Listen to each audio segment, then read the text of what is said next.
2020 Minnesota Vikings season is officially over after being eliminated from the playoff hunt following yesterday's loss to the New Orleans Saints on Christmas Day.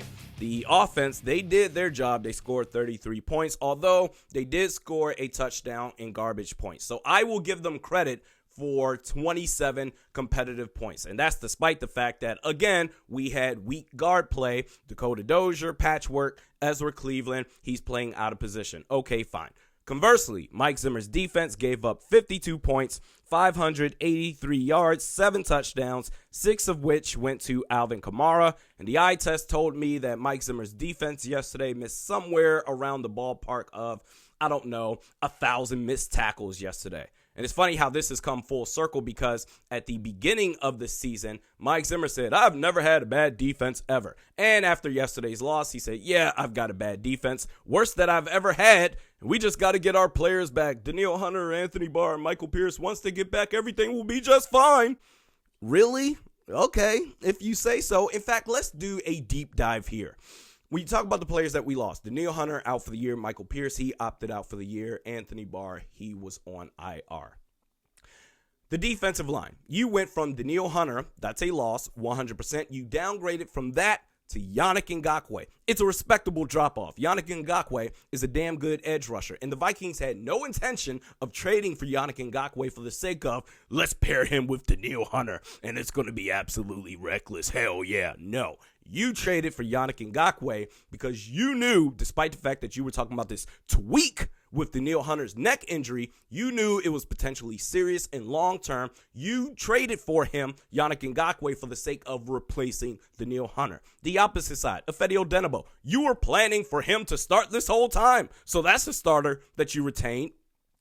You lost Michael Pierce. Hey, he opted out for the season. That's a loss. The NFL, every team deals with injuries. Shamar Stephen, you decided to replace Michael Pierce with Shamar Stephen. I know how bad Shamar Stephen is, but excuse me. Defensive line coach / co-defensive coordinator Andre Patterson, during this offseason, you told me that Shamar Stephen, he's so great. In fact, one of the reasons why Eric Kendricks made the Pro Bowl and was first team All-Pro is because Shamar Stephen did so many great things for Eric Kendricks to be successful. Okay, so you're going to sit here and pretend that he's great? Good. Fantastic. And then for the 3-tech, you've got Hercules Mataafa, you drafted James Lynch, you got Jaleel Johnson, Armon Watts, a plethora of players, right? Okay, we get to linebackers. Anthony Barr, and I'm going to be as respectable as I can here. I know people pretend that Anthony Barr, oh my God, he's the final stone in Thanos' glove to unleash the whole defense. He's the reason why Danielle Hunter is so great and Eric Kendricks, he unlocks everything for the rest of this defense. No, he doesn't. Losing Anthony Barr is really not a loss. It is not going to hurt your defense.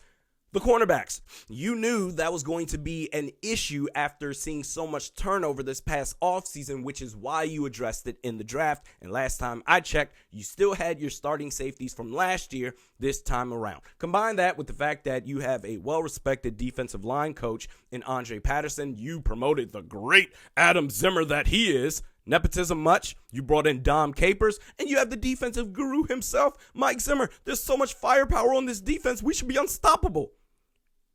Until we were stopped and started 1-5. Seattle, 4th and 10, final possession for the Seattle Seahawks offense.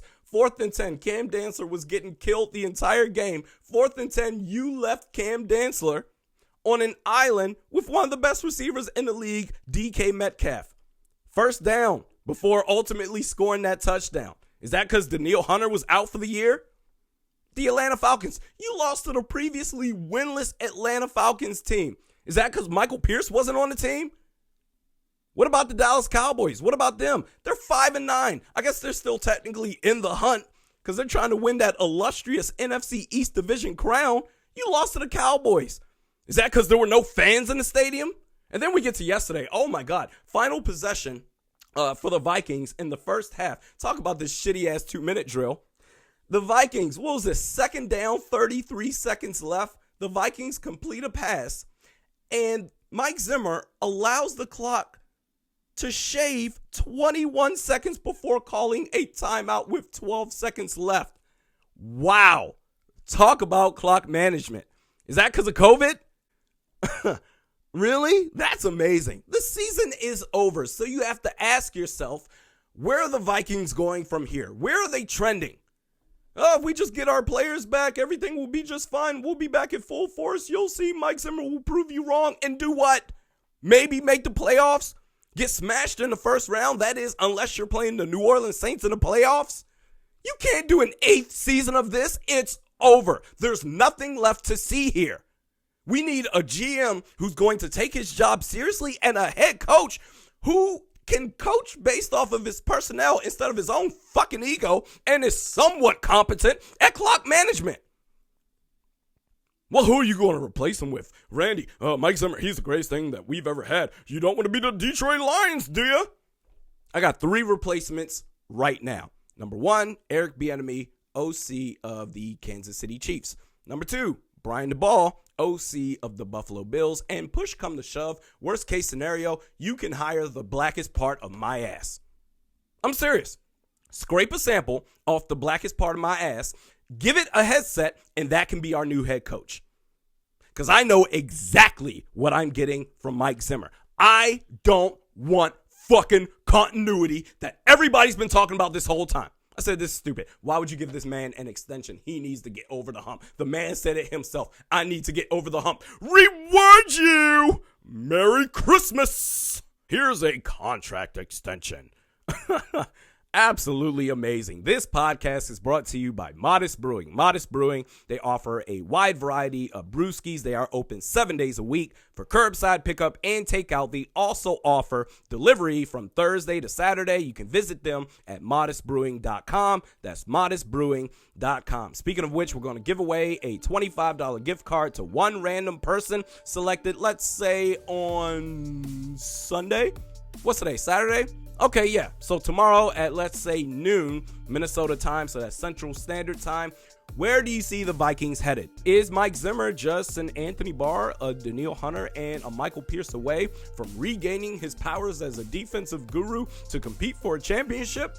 Or should the Vikings move on and find another head coach? Tweet out your thoughts with the hashtag ModestTake. Hashtag Modest Take. We do this 3 times a week. Mediocre at Best Sports Podcast with Realistic Randy. Check me out on Twitter at realistic_Randy. Facebook at Realistic Randy. We'll see you next week.